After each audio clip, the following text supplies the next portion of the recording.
Abroad, c'est un accompagnement qui permet aux étudiants de partir étudier à l'étranger. Donc on prend tout en charge, des recherches de formation, aux inscriptions dans les universités, à la mise en place d'une assurance, à la mise en place du logement, pour que tout soit prêt de A à Z avant que l'étudiant parte. Do It Abroad, c'est pas du tout né par hasard. C'est né vraiment à la suite de mon parcours parce que j'ai fait toutes mes études à l'étranger. Donc je suis partie en Australie à 18 ans après mon bac. J'ai fait mon bachelor là-bas pendant 3 ans et demi. Ensuite j'ai fait mon master en Espagne et je travaillais à Berlin.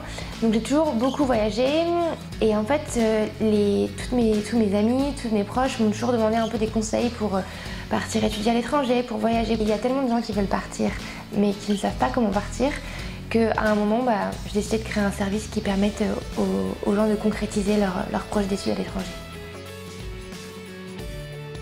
En fait, à Do It Abroad, on permet à des étudiants de réaliser leur rêve de partir étudier à l'étranger. Et quand ça marche, c'est super cool. Quand on a un étudiant qui ne savait pas quoi faire et qu'on l'envoie à l'étranger et que ça se passe super bien, c'est super cool. Là, on avait une étudiante qui ne savait pas quoi faire samedi il y a 2 semaines. Et en 1 semaine, on lui a trouvé une formation, on a mis en place le logement et elle est partie étudier en Écosse. On permet aux gens de réaliser leurs rêves. Donc c'est vraiment un moteur. Et ça fait du bien quand il y a une journée qui est difficile mais qu'on sait qu'on a fait une bonne action. Et je pense qu'une des choses les plus stimulantes dans ma vie de tous les jours, je pense que dans l'entrepreneuriat en général, c'est que chaque journée est différente, que ça permet de jamais s'ennuyer et ça permet de toujours devoir un peu rebondir, de toujours trouver des solutions un peu à tout, de devoir toucher à tout. Donc c'est hyper stimulant. Et moi ça j'aime bien. J'ai un peu de mal avec cette question parce que pour moi, j'ai pas l'impression de travailler en fait. J'avais l'impression de travailler avant, quand je travaillais pour quelqu'un. Je pense que pour moi, la définition du travail, c'est plutôt faire quelque chose d'utile et contribuer à créer un peu une valeur en fait. Créer une valeur et si ça peut être utile pour les gens, c'est encore mieux. Alors est-ce qu'il y a eu des moments difficiles? Oui, ça c'est sûr qu'il y a eu des moments difficiles, mais parce que c'est toujours un peu comme ça en fait. Mais après, des sacrifices, non, je pense pas que j'ai dû faire des sacrifices parce que à chaque fois en fait c'est comme un peu oser abandonner un petit truc pour récupérer un truc plus gros. Si c'est vraiment ce qu'on veut faire, c'est pas vraiment des sacrifices parce qu'on sait qu'on doit le faire pour avoir ce qu'on veut.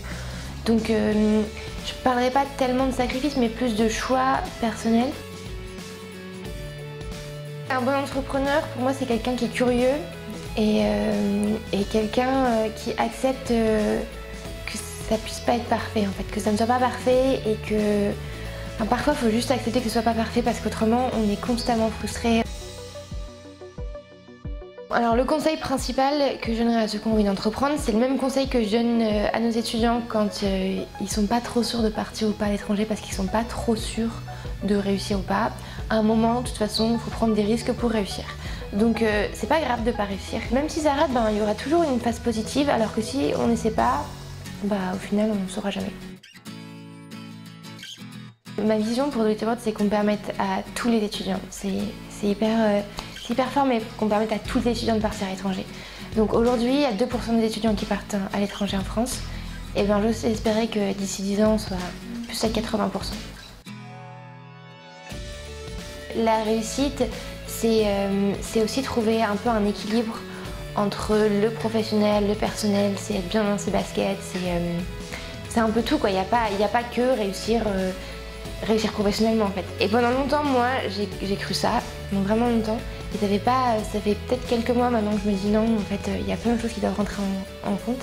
Et donc voilà, aujourd'hui, pour moi, réussir, c'est être heureux, c'est avoir une famille. Moi, j'ai très envie d'avoir ma propre famille, d'avoir plein d'enfants.